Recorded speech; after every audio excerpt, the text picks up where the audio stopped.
ನಮಸ್ಕಾರ, ಕರುನಾಡು ಟಿವಿಗೆ ಸ್ವಾಗತ. ನಾನು ವಿನುತಾ ಎಚ್ಎಲ್. ಇದೀಗ ಈ ಕ್ಷಣದ ಪ್ರಮುಖ ಸುದ್ದಿಗಳ ಕ್ವಿಕ್ ರೌಂಡರ್. ಆರಾಧ್ಯ ವಿಚಾರದಲ್ಲಿ ಟೀಕೆ ಎದುರಿಸಿದ ಐಶ್ವರ್ಯ ರೈ. ನಟಿ ಐಶ್ವರ್ಯ ರೈ ಭಾಗವಹಿಸುವವರೆಗೂ ವಿಶ್ವವಿಖ್ಯಾತ ಕಾನ್ ಚಲನಚಿತ್ರೋತ್ಸವ ಅಪೂರ್ಣ ಎಂದು ಹೇಳುವುದು ಅತಿಶಯೋಕ್ತಿಯಾಗುವುದಿಲ್ಲ. ಅನೇಕ ಬಾಲಿವುಡ್ ಸೆಲೆಬ್ರಿಟಿಗಳು ಕಾನ್ ರೆಡ್ ಕಾರ್ಪೆಟ್ ಮೇಲೆ ಆಕರ್ಷಕ ಶೈಲಿಯಲ್ಲಿ ಆಗಮಿಸುತ್ತಾರೆ.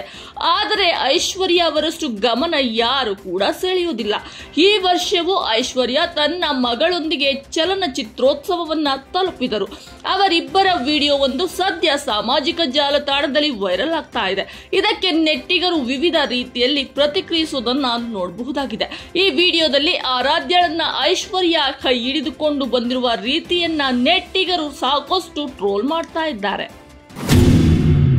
ಅವೈಜ್ಞಾನಿಕವಾಗಿ ಸವಾರರನ್ನ ತಡೆಯಬೇಡಿ, ಪೊಲೀಸ್ ಇಲಾಖೆಗೆ ಖಡಕ್ ಎಚ್ಚರಿಕೆ ಕೊಟ್ಟ ಜಿ ಪರಮೇಶ್ವರ್. ಟ್ರಾಫಿಕ್ ಪೊಲೀಸನ ಎಡವಟ್ಟಿನಿಂದ ಮಂಡ್ಯದಲ್ಲಿ ಮಗು ಮೃತಪಟ್ಟ ಘಟನೆ ಕರ್ನಾಟಕದಾದ್ಯಂತ ಆಕ್ರೋಶಕ್ಕೆ ಕಾರಣವಾಗಿದೆ. ಇದೀಗ ಆ ಕುರಿತು ಪ್ರತಿಕ್ರಿಯಿಸಿರುವಂತಹ ಗೃಹ ಸಚಿವ ಡಾಕ್ಟರ್ ಜಿ ಪರಮೇಶ್ವರ್ ಪೊಲೀಸರಿಗೆ ಖಡಕ್ ಸೂಚನೆಯನ್ನ ನೀಡಿದ್ದಾರೆ. ಬೆಂಗಳೂರಿನಲ್ಲಿ ಮಾತನಾಡಿದ ಅವರು, ಮಂಡ್ಯದಲ್ಲಿ ಸಂಭವಿಸಿದ ಘಟನೆ ತಲೆ ತಗ್ಗಿಸುವಂತದ್ದು. ಘಟನೆಯ ಸಂಬಂಧ 3 ಪೊಲೀಸರನ್ನ ಅಮಾನತು ಮಾಡಲಾಗಿದೆ. ಮತ್ತೆ ಇಂತಹ ಘಟನೆಗಳು ಆಗದಂತೆ ಕ್ರಮವನ್ನ ಕೈಗೊಳ್ಳುತ್ತೇವೆ. ಇವತ್ತು ಸಭೆ ಕರೆದಿದ್ದೇನೆ, ಅಧಿಕಾರಿಗಳ ಜೊತೆ ಚರ್ಚೆಯನ್ನ ಮಾಡುತ್ತೇನೆ ಅಂತ ತಿಳಿಸಿದ್ರು. ಅನಿರುದ್ಧ್ ಕಂಠದಲ್ಲಿ ಹೊಸ ತೆರೆ ಹಾಡು ಬೇಷ್ ಎಂದ ಅಭಿಮಾನಿಗಳು. ನಟ ಅನಿರುದ್ಧ್ ಅವರಿಗೆ ಗಾಯನದಲ್ಲೂ ಕೂಡ ತುಂಬಾ ಆಸಕ್ತಿ ಇದೆ. ಫ್ಯಾನ್ಸ್ ಸಲುವಾಗಿ ಅವರು ಓ ಸಾತಿರೆ ಸಾಂಗ್ ಅನ್ನ ಹಾಡಿದ್ದಾರೆ. ಸೋಷಿಯಲ್ ಮೀಡಿಯಾದಲ್ಲಿ ವಿಡಿಯೋವನ್ನ ಹಂಚಿಕೊಂಡಿದ್ದು ಇದೀಗ ಕನ್ನಡದ ಕಿರುತೆರೆ ಮತ್ತು ಸಿನಿಮಾದಲ್ಲಿ ತನ್ನದೇ ಆದ ಛಾಪು ಮೂಡಿಸಿರುವಂತಹ ಅನಿರುದ್ಧ್ ಅವರು ಬಿಡುವಿನ ಸಮಯದಲ್ಲಿ ಈ ರೀತಿ ಮನೋರಂಜನೆಯನ್ನ ನೀಡ್ತಾ ಇದ್ದಾರೆ. ನಿಮ್ಮ ಧ್ವನಿ ತುಂಬಾ ಇಷ್ಟ ಆಗುತ್ತಾ ಇದೆ. ನೀವು ಆಯ್ಕೆ ಮಾಡಿಕೊಂಡಿರುವ ಹಾಡು ಕೂಡ ತುಂಬಾ ಚೆನ್ನಾಗಿದೆ. ಹೀಗೆಯೇ ಆಡ್ತಾನೆ ಇರಿ ಅಂತ ಅಭಿಮಾನಿಗಳು ಕಾಮೆಂಟ್ ಕೂಡ ಮಾಡಿದ್ದಾರೆ.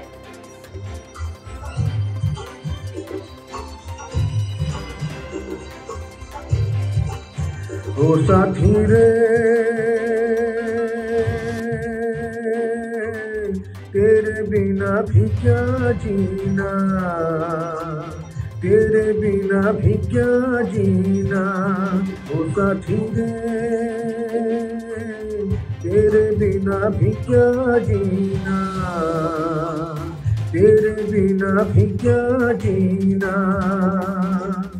फूलों में कलियों में सपनों की गलियों में, फूलों में कलियों में सपनों की गलियों में, तेरे बिना कुछ कहीं ना, तेरे बिना भी क्या जीना। वो साथी रे तेरे बिना भी क्या जीना, तेरे बिना भी क्या जीना।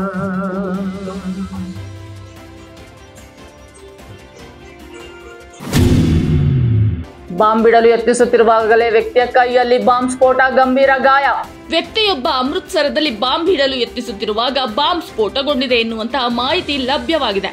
ಪಂಜಾಬ್ನ ಅಮೃತಸರದಲ್ಲಿ ಮಂಗಳವಾರ ಬೆಳಗ್ಗೆ ಸ್ಫೋಟ ಸಂಭವಿಸಿದೆ ಎನ್ನುವಂತಹ ಮಾಹಿತಿ ಲಭ್ಯವಾಗಿದೆ. ನಗರದ ಮಜಿಟಾ ರಸ್ತೆ ಬೈಪಾಸ್ನಲ್ಲಿರುವ ಡಿಸೆಂಟ್ ಅವೆನ್ಯೂ ಹೊರಗೆ ಸಂಭವಿಸಿದ ಸ್ಫೋಟದಲ್ಲಿ ಓರ್ವ ವ್ಯಕ್ತಿ ಗಾಯಗೊಂಡಿದ್ದಾರೆ. ಬಾಂಬ್ ಇಡಲು ಯತ್ನಿಸುತ್ತಿದ್ದಾಗ ಆರೋಪಿಯ ಕೈಯಲ್ಲೇ ಬಾಂಬ್ ಸ್ಫೋಟಗೊಂಡಿದೆ ಎಂದು ವರದಿಗಳು ಹೇಳಿದೆ. ಆದರೆ ಪೊಲೀಸರು ಈ ಬಗ್ಗೆ ಯಾವುದೇ ರೀತಿಯ ಸ್ಪಷ್ಟ ಮಾಹಿತಿಯನ್ನ ಮಾತ್ರ ನೀಡಿಲ್ಲ.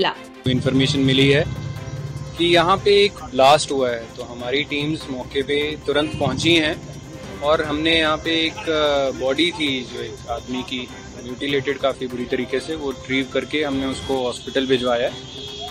हमें ऐसा लग रहा है कि हमारी जैसे पहले की इन्वेस्टिगेशंस में भी काफ़ी बार ये सामने आया है कि ये जो अबैंडन्ड सा एरिया है, ये जो जहाँ पे ये पोल के पास, तो हमारी पहले भी इन्वेस्टिगेशंस में ऐसी चीजें सामने आई हैं कि जनरली यहाँ पे जो इंटरनेशनल एलिमेंट्स हैं ये अपनी कंसाइनमेंट्स रिट्रीव करने के लिए आते हैं। तो हमें ये शक है कि ये हमारा अक्यूज्ड ही है और due to mishandling of an explosive इनकी बॉडी को इंजरीज भी आई हैं।